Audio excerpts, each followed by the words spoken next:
Okay, I'm recording this session here, so let's just give you a snapshot of what we're going to be working through on this activity. If we go back to our e-facilitator page, the planned activity for tonight is this weather records activity just there. Now, when you click on that weather records exercise right there, you're going to get a page of instructions. I would advise you, even though I hate the idea of burning up paper, printing, probably print it so you've got something next to you to refer to as you go through it. It's a fairly long and involved activity. When you open up that document, this is what you're going to get. It's a set of instructions, very, very short and to the point instructions, and it covers a whole range of skills, formulas and functions, some formatting. Down the bottom here we've got charts, printing, validation and protection, and then templates. So it's quite an involved activity, this one, so be ready for that. Now what I'm going to do is record working through it. It will take a little while. I may even do this over maybe 2 recordings, just because it might end up a little big and we might need some question time. We're going to demonstrate this. If you have the ability to have a laptop going and sort of follow along and have a go yourself on the fly, great. Otherwise, my advice is just sort of tune in, try and pay attention and take a few quick notes, but also know that you've got the recording to go back to and have a look if you get a bit stuck. So first step, what we need to do is this weather XLS spreadsheet. This is the activity file. Now, rather than just click on it, right mouse click on it, and what I want you to do is save link as or save target as. Now that just means you're going to save the file somewhere onto your computer so you can open it up from there. Don't just click on it because that'll remove that page. So I've saved that away into my e-facilitator folder right there. It's called weather.xls. Now just like all the cooking shows, I just happen to have one that I've already gone in and I've opened up that file that we can have a look at. So it's a very simple activity, but there's a lot of steps, so we're going to work our way through it. So if we have a look at what this activity is, and we're going to go through our notes in a minute, but just for a start, let's just have a look at the structure of this spreadsheet that we're working through. So what we have here is some weather records. And you can see I assume that's a town called Dunmovin. And for July 2003, I'm assuming that is, yes it is, we're looking at each day of the month, the minimum temperature in Celsius, the maximum temperature in Celsius, and how much rainfall they've had. So it's a very simple set of data, isn't it? Now if we roll on down through that page, down the bottom down here, you can see we obviously want to do some statistical analysis. So, what's the total? And I assume it's going to have to be the total of the rainfall because adding up the temperatures doesn't make a whole heap of difference to anybody, does it? But it's probably very important to understand what's the average minimum temperature and the average maximum temperature. What about the averaging it? Absolutely. Statistical stuff like average, minimum and maximum. So you can see in terms of structure, it's a very simple spreadsheet, but we just want to get some answers from it. We want to analyse that data. So if you go back to your question sheet, and I'm going to work from my printed copy here, it says enter the formulas as follows. So what it says straight away is, all right, calculate the sum of the rainfall and put that into cell D38.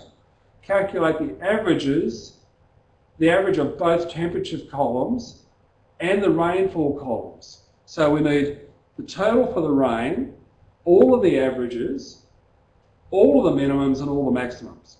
So straight away we need to do some analysis, don't we? So what I'm going to do, I'm just going to jump into the spreadsheet so we can step our way through. Now, for those of you that are online, put some questions into chat. Every once in a while I'll quickly jump back here and I'll just see if there's any questions that are really, really pending on that one. In fact, I'll make that a bit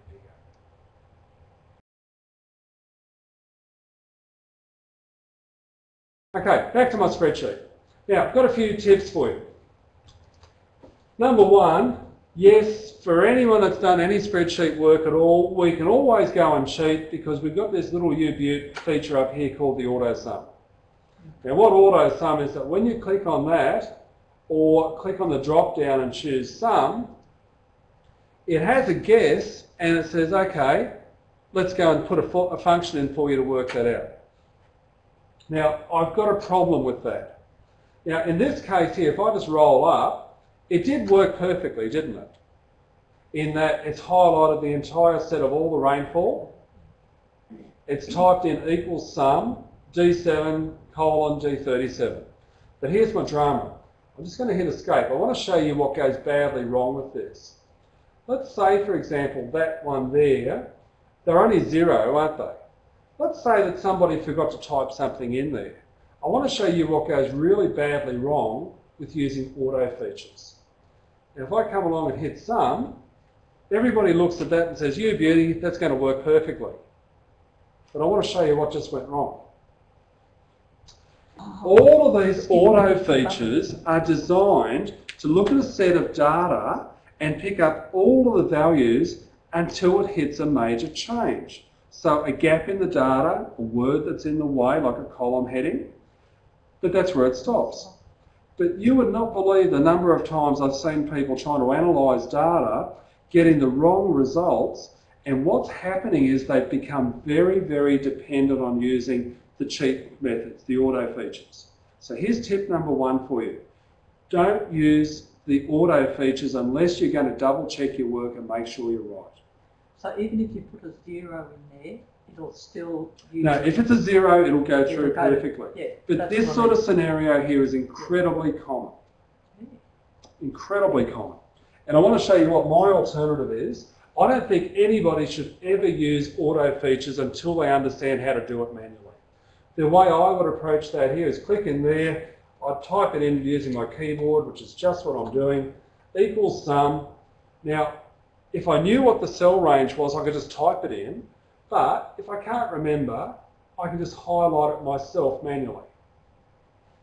But the advantage of this is now I have done it myself and I've visualised it and I know I've got the right set of data. Close my brackets and press enter, and there's my sum feature. So there's tip number 1. Be very, very careful using auto features because it can suck you into this false sense of security. You click it, you see it's highlighted something, you think, oh, that'll be okay, and off you go. So please be careful on that one. So there we go, that one's working. Now I need some averages. So again, I could come across here and do this trick, drop that down, and I could choose average. It's okay doing that, but listen, just make sure you go up here and check it got the whole set of data. In this case here, it went a little bit too far. So if I just go and highlight it myself, it'll override it. So it's not that I never use auto features, but it's a lot easier if you just go through and make sure it's right. Let's get the minimum. I'm going to do it manually, equals minimum. Now, I've already got my head around it. It's from cell B7, colon to B37. So I'm just typing that straight in. Learning to type your formulas yourself is great practice for you understanding syntax. So straight away, I've made a mistake, haven't I? And it's got a hash symbol. It's got hash and name. And straight away, it's got a little exclamation mark here. So if you have a look at that, it says an invalid name error. Now, I'll tell you what I've done wrong. It's not called equals minimum, it's equals min. But can you see how easy it is to make mistakes? Because they abbreviate. They abbreviate. And yet if you did the same activity in other software packages, that would work perfectly. So that's the other thing I wanted to show you. If you're ever not sure what's the structure of what you're trying to put in, see this little FX button up here? That's the insert function wizard. So when you go into that insert function wizard, if you can't quite remember, hey, what's the syntax of how I'm supposed to type it, jump in up here, type in what you're looking for, minimum, just click go, and now it tells you all the different functions that are something to do with minimum values. And here it is here, min, number 1, number 2, aha, there's my mental jog, I know what's going on. Now the nice thing is if you choose the one you want and choose OK, it now will help you go through and ask you questions of, hey, what do you want to do? So in here, where it's got number 1, you can see I could go and highlight using this little box over here. So I'm going to choose that, and if I just highlight the set of data again, press enter, you can see it's put the range in for me, and I choose OK. So can you see now that I've actually used 3 different methods of putting functions in? They all work. They all work great. You just need to be conscious to error check. Let's do one more one here. I want the maximum. So I'm going to use auto sum again. I'll use the auto maximum, that one. Now, look at the drama again. Straight away it's highlighted the wrong set of data.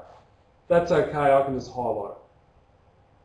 So what I'm looking for in this activity, the reason I chose that one for you, I wanted to show you that there's lots of ways of you putting those functions in, and there are advantages and disadvantages of each one. Let's just jump back, see if anyone's got any questions on that. Okay, Sue's going to have to listen to the recording, got a few dramas there.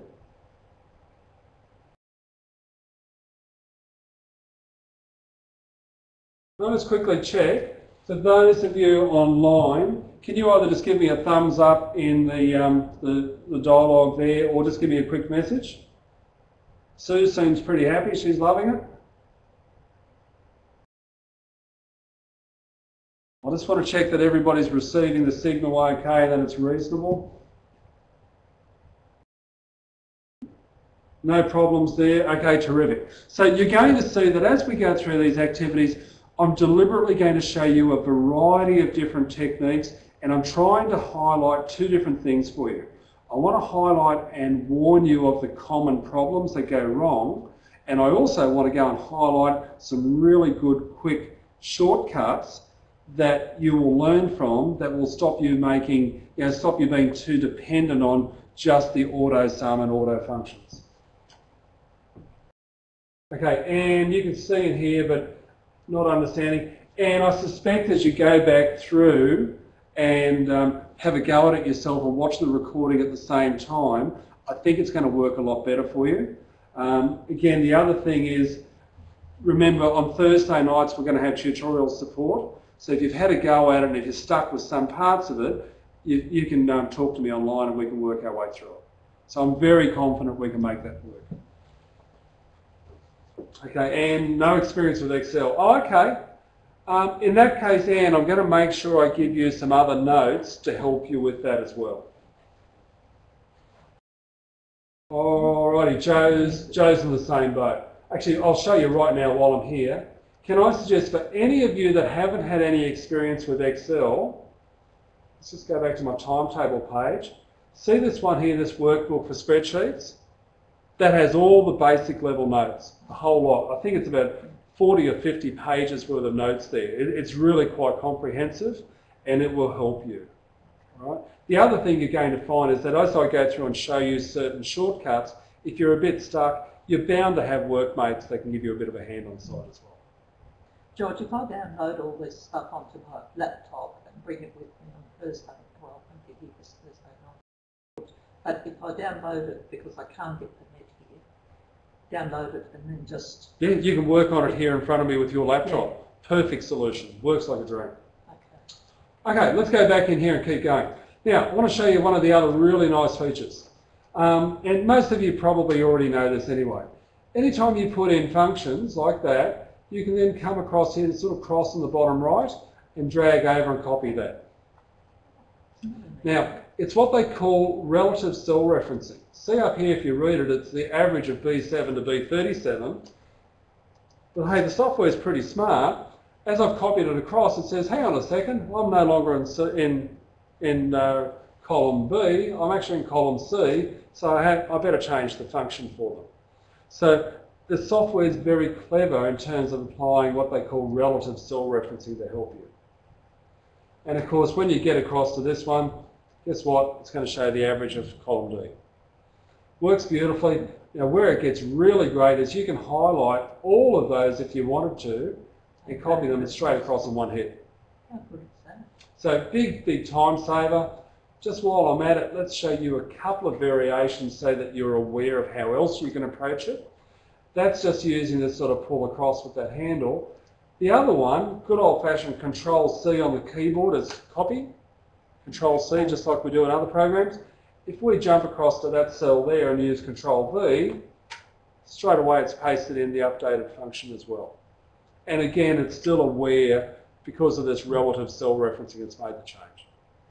So I have a whole range of different copy and paste options to look at. I won't go through all of them in the recording, but I will show you those later on. So straight away I've got all my answers coming through pretty well. Well, that's a really neat way of doing, you know, if you had 5 or 6 columns. Oh yeah. You just pull the thing across and forward. It's quick and it's convenient, but again, for you to get that working for you, you need to understand the limitations of the software. What are the things that could go wrong so you can do that? It's that exact technique. That's how you see people create these huge big cash flow budget type operations on spreadsheets, because you put in one column of formulas, you copy it through for every other month of the year, and there's your solution straight away. Very quick. So, so that's a couple of quick ones there. I'll just see if there's any questions waiting for me. Anne's being sarcastic with me. 50 pages, I can hardly wait. Christine wants to know, will all this work okay on Word for Mac? Yeah, it should. I'm sure you can get Excel for Mac as well. Yeah, it's part of the Microsoft package. And you know what, the only difference, Christine, is it won't be Windows button or Control copy. It'll be, I think it's Apple copy, isn't it? What's the little symbol? Command copy. That's how you'll make it work. So yeah, not a drama, that will work for you. Now, back to our activity. Looks to me like I've just gone and solved all the formula ones. So if you look at the question that we started with where it says, you know, use formulas, I've just done all of those. And I've talked far more than I've worked. If we were just concentrating on getting that done, that's like a minute's work. Very, very quick and easy once you know the shortcuts. Now, we're down to some formatting features. We're going to make this a little bit smarter. So if we look at the actual question that we started with, so if we jump back in over here, let's have a look at that question. This one. It says, format the data for each day to show one decimal place, negative values to be shown in red. So, okay, we want to get all our formatting down to one decimal with all negatives in red.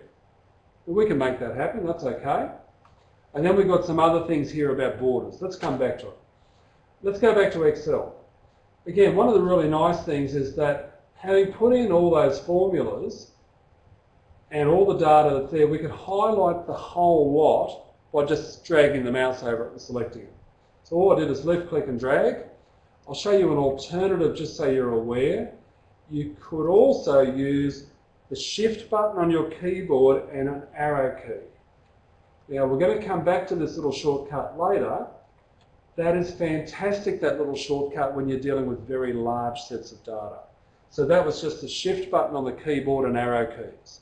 To select. I didn't even touch my mouse as I did it. Once you've got the selection done, now if we wanted to format that, we have some options. We could take the cheats method and come up here and just use the comma style. But again, like a lot of these shortcut methods, it has problems with it that are hard to work with later. I would rather see you concentrate on the manual approach and become very, very confident with it, and then come back and use your shortcuts when you're aware of how they work. So I've highlighted the data. What I'm going to do is just right mouse click, and I'm going to tell it to format the cells, this option just here. So just right mouse click, format cells, and we're now going to get some choices coming up.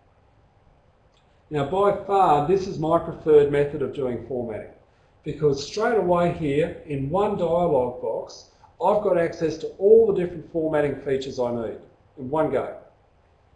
So what am I going to format? Well, I'm formatting numbers, so I'm going to make sure that says number.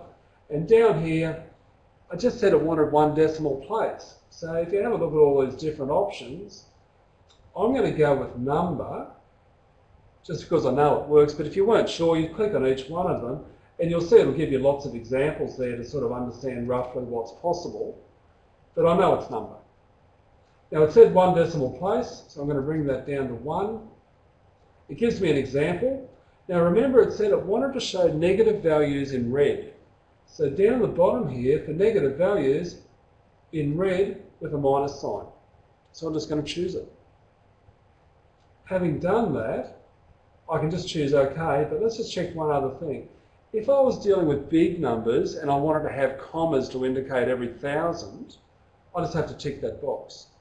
So can you see that using this much more manual approach, whilst it may look like it takes a little bit longer, in one go you can get exactly the format you want and get it 100% right first go. So if you have a look at that now, everything is represented to 1 decimal place. Every negative value is in red and it's showing a minus symbol as well. That will save you a lot of time in the long run. Now, the dilemma is this. I know what happens. Well, actually, I'm going to go backwards. I'm just going to undo that. I know what people typically do. They come along up here and they try to use the shortcut features. So they go to the comma style, and then you see them start trying to reduce decimals with this little button here. Now, it does work, but can you see I'm now stuck? I don't even have the option to change colour. So I'd have to then go back in and do the manual method anyway. So my advice is, rather than get trapped into using these, unless you've got exactly what you want there as a shortcut, get used to doing it for yourself manually. And you're going to find it a whole heap easier in the long run. I'll just quickly put that back again. 1 decimal place, negatives in red, and job done. So I'm back to where I started. So there's the first part of my formatting done. Let's just see if we've got any questions. No questions there yet. Can I just get everybody just to give me a quick overview? Up here next to your name, I think it's up the top of your screen, right at the top of your screen, see it says set status. Can everybody just give me either a agree or disagree if this is making sense to you? So give me a green agree tick if you can understand what's going on. Give me a cross if you think this doesn't make any sense at all and George needs to wake up to himself.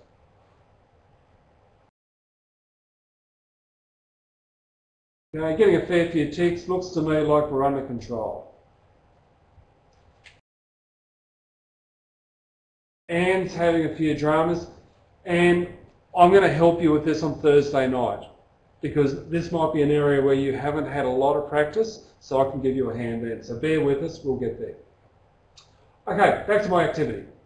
Now, if I read my instructions yet again, the second formatting thing I had to do is says create a heavy red border outline around cells A6 to D37. Make sure I can read that. So let's have a look here. I'm going to highlight again A6 through to D37. Right?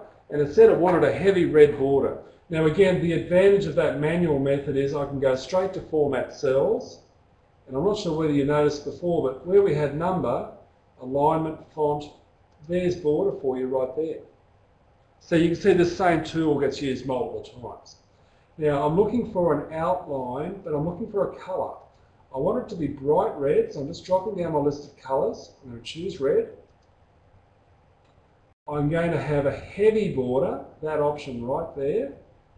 And remember, it said outline. Now I could just click on that option there. That would actually work beautifully. But watch how clever this method is. I'm just using this section here. I want it top, left and right.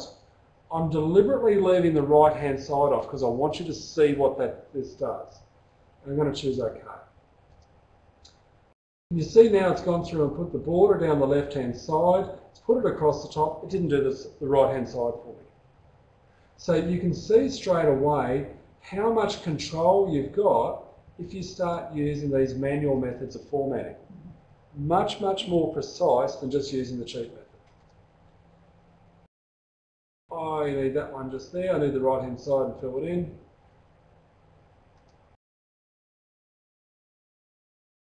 And you can see now I've now got my formatting working, and if I were to go and do a print preview, if you look at it how it would turn out on paper, can you see the big heavy red border right around the section I want it? Again, it probably sounds really odd. You're probably thinking, well, hang on, if you're not using shortcuts, where are you saving time? But have you noticed that by using the traditional method, I'm getting exactly what I want first go, instead of having to do a lot of fiddling around using a shortcut and then having to fine tune it? It is actually quicker to get used to those. Okay, it says center the heading in cell A1 across cells A1 to D1. So A1 all the way through to D1, it's actually already been done. The way you center across cells is this button just here. Up there in the toolbar, it's called Merge and Center. So I'm just going to turn that off. But if you ever want to do that, highlight the range, click on that button, and it will merge and center. Again, you've got the right-click method. If you go Format Cells, do you remember one of them was called Alignment? When you go to Alignment, you could actually tick Merge Cells, and you could choose in a horizontal format, Go Center. So again, you've got that manual method you can fall back to very quickly. Format the text in cell A3 as a font script, font size 24 in italics. So A3, this is this one just here, done moving, and I want that to be in a script font. So at the top I could come up here and just choose any of the script fonts. So if I wanted to, I could come down and choose, I don't know, well, they've got sort of bush script or something, or Blackadder, hideous to read, but you can always do that. And I think it said, what size was it, 24? I'll be honest, I'm struggling to read this on my bit of paper. And I want it in italics, and there's my italics button. Now again, in terms of shortcuts, at that time I used all my shortcuts up here, but if I right click and go Format Cells, do you remember one's called Font? I could have actually made all of those choices there in one go. It would have been quicker than me fiddling around using the shortcuts, wouldn't it? Yet the funny thing is people keep using shortcuts. Okay, now this is an interesting one. Format the dates to show DD, 3 M's, 4 Y's. Now, I've been a bit devious with this one. I'm going to highlight my dates.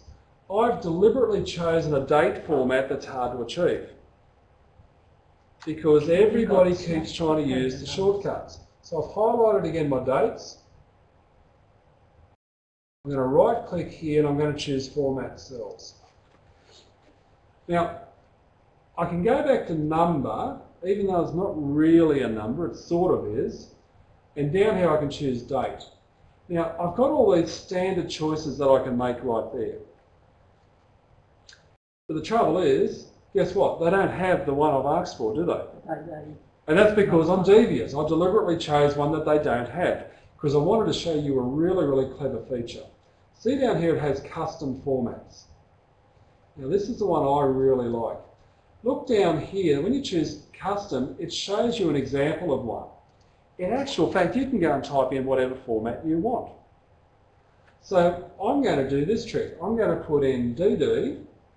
I'm going to put in, it wanted a minus sign, 3 M's. Can you see just up here the sample? It's actually trying to construct it already. And I want 4 Y's. And there's my sample. So in one go, I've used a custom format to build exactly what I'm after. Now, we're not going to get enough time in this course to go into this in detail. These custom formats, you can do some amazing things with data using custom formatting. You've got a good help menu there to refer to, and you can always jump in there and do a Google for Excel custom formats. There's a lot of good tutorials out there about it. But I'll tell you what, there's some clever things you can do. Let's go OK. Railway tracks, right there, simply means it's not wide enough to fit it all in. And there's my custom format, exactly as I wanted it to be. So that's got me to the end of the formatting. So what I'm going to do, I'm just going to go back, I'm just going to check for questions. I'm going to stop the recording at that. I'm going to start the next recording for the next bit. Let me just stop it, we'll take a few questions.